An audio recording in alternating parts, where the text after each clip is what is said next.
I remember him saying that. Yeah, so like I said, I'm very blessed to meet great people out here in the Northwest. I've been out here about 16 years now, and I met a lot of great people out here. Yeah. And done a lot of good programs out here, and I met officers out here that I trained the police department and all them, DOC. Oh, geez. Yeah, I trained them in gang awareness and stuff that they didn't know about that was coming out here from LA and Sacramento and Oakland and from different states and counties that they had nothing of recollection about. And when I did training for them, they were like eyes wide open, like, wow, man, Brother Rico, man, that's crazy that all this stuff is prevalent. And it is, and it's now that we're getting out of this pandemic, it's sad because a lot of these kids some of them are want attention now, but some of them are doing it the wrong way. We've been having all these shootings in the last couple months. Yeah. And then one kid, she shot you saw this morning on the news, that girl that shot. Yeah, sixth grade. Yeah, sixth grade. So it goes to show you that it's an epidemic of morals and lifestyles at home. It starts at home. If there's no family component, if there's no family love, or there's no relationship at home with their mom and dad or brothers, sisters, if they have any, guess what? Next thing is at home, at around the corner, around the block, at the park or something. They meet somebody and they sell them a dream, and the kids will fall for it because they'll fall for anything nowadays. Yeah, it's. I was just thinking about that. You were talking about no relationships at home, and it's like, I don't know. I relate to you in the fact that, I had, well, except my dad was still home, but I working on the road a lot. Yeah. But he was home. The family was together. Yeah, but it's like, I had the family at home, but I was still, it's like, okay, this is cool, but maybe not, because, I can go out here, right, and I can smoke cigarettes, I can do drugs, I can drink, I can run away from home, and for some unknown reason, for some reason, whatever, that was cool, and that's what I wanted to do. I remember right up the hill here, up on Hilltop, well, just up a few blocks on St. Helens, where my grandpa used to live, my poppy. My grandpa was Puerto Rican. Yeah, poppy. He lived at, I don't know, in the 700 block, I think it was, of St. Helens. Oh, wow. Yeah, I think I know the exact address, but anyway, and my mom and I just walked past there a little while back when we were on one of our long walks, and anyway, I went there. I figured, okay, I can go see Poppy, and say hi. Right. Maybe he'll let me stay there, hopefully. Well, anyway, I got there too late at night, and so I just hunkered. It was cold. I forget whether it was raining or not. I don't think so, but I hunkered in the corner up against the door and just cold. And I ended up not being able to sleep that night, barely, but actually I did get to sleep at one point. My neck was kinked in the corner like this, but woke up and I'm like, ow, that sucked. I should have stayed home, but slept in my bed, would have been more comfortable. Yeah, it would have been. but I had to be out and about. So anyway, I woke up and it was like 6:30 in the morning. Went across to went kitty corner to Subway. Yeah, Subway's still there. And went kitty corner to Subway, seeing if anyone was there, seeing if I could get in and use the restroom because I had to pee real bad. And right then a cop rolls by and asks me who I am, checks my ID, and, ends up taking me into the station, and I ended up going home. But, it's like, why do we make these bad choices? They just seem cool at the time, and let's go for that. But, and life is funny because, life is, some bad choices will take you to a good place. Yeah. And that's ironic because it does. You can make a bad choice, and for you, we'll be thinking, "Oh, I like doing this. This is no big thing," But it becomes a bad choice because you get in trouble, and then once you get in trouble, then it opens that other door that you was looking for, but you didn't want to go through that door because that door was not the door you wanted. You want the door that's fun and a party and this and that and whatever. And, you know, like I said, a bad choice will take you in a good place sometimes. And sometimes we have to, you know, like I always put on my Facebook blog thing, I put up all those motivational words. And there was one that always is the greatest, that you could take something and write it down on a piece of paper and then crumble it all up and then open it back up. It still be the same perfection of what is said on the paper, but the paper will never become beautiful again. It's going to have its wrinkles no matter what, because you balled it up, wrinkle it up. You can't get all the creases out of it now, but still, you can still read it. So you're going to have all the blemishes in your life, but guess what? You still are a better person. You know? Yeah. So that's why I say, you know, that for you, I commend you for you coming so far from where you've been in the hospital bed. You know, you could have been dead, but, you know, deep down in the soul and the mind, you was a fighter and you fought to wake up. And that's what happened. You fought to wake up and you woke up. And you're here for a reason. Yeah, exactly. So we're all here for a reason. Everything happens for a reason. Exactly. Yeah. And I think we hurdle some good hurdles in our life. You know, you had a higher hurdle than mine, and you jumped that one, and you might have tippy did and hit it, but you got over it. Same thing I did. I jumped over the high hurdle, and I barely hit it, but I made it over. And when you make it over, it's all about looking forward and just taking that run to the next hurdle.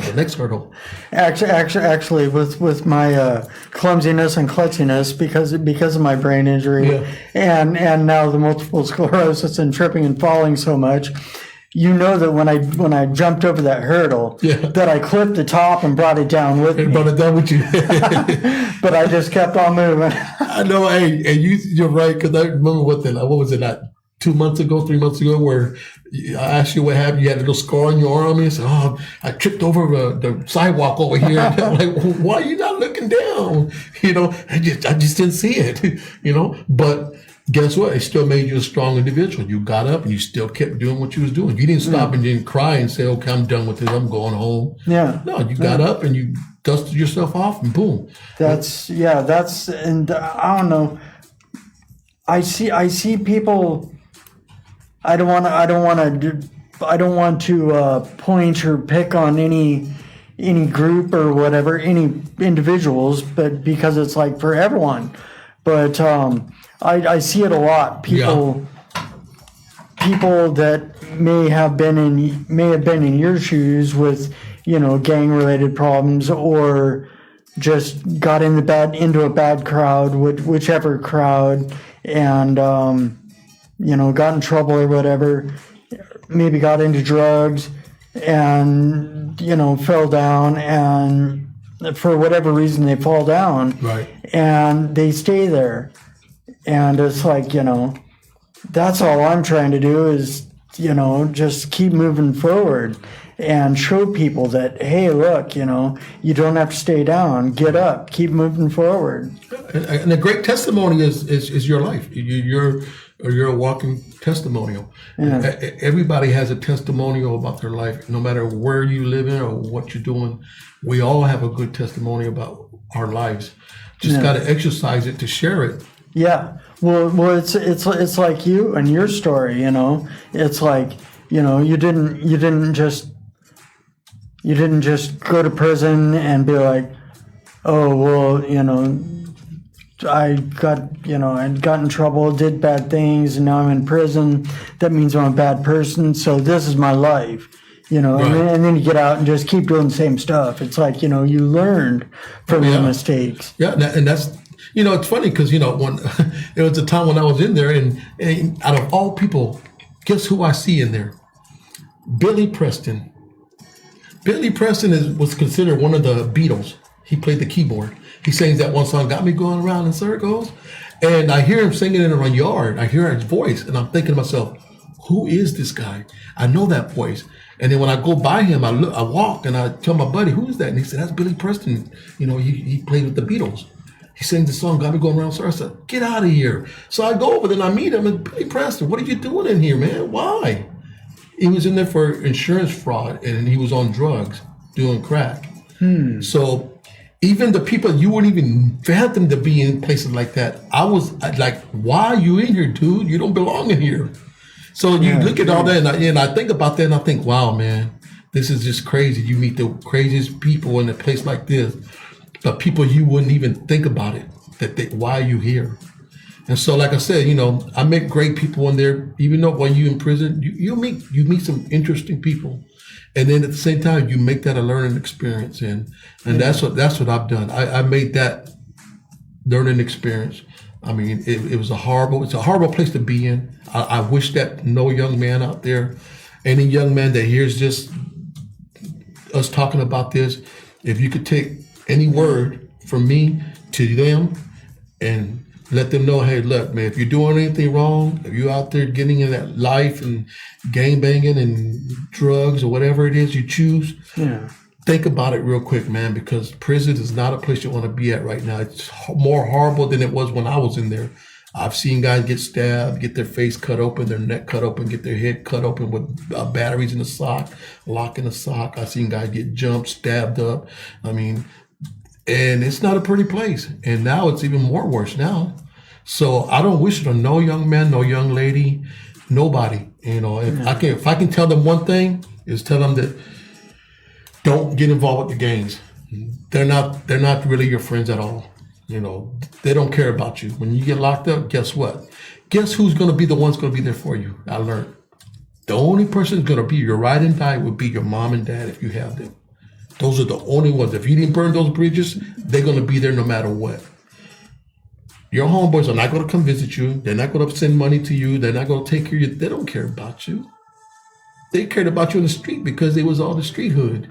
Yeah. So if I give any kind of wisdom, any wise advice to any young man and young lady and anybody out there, don't go that route. There's better things out there. Get involved with other stuff. Get involved with communities. Get involved if you have MS or something. Get involved with. Contact Shane. Talk to him about it. He'll connect you with the right people. If you get involved with gangs and you need somebody to talk to Shane. He got my connection. I'll do whatever I can to. I'll come to your houses.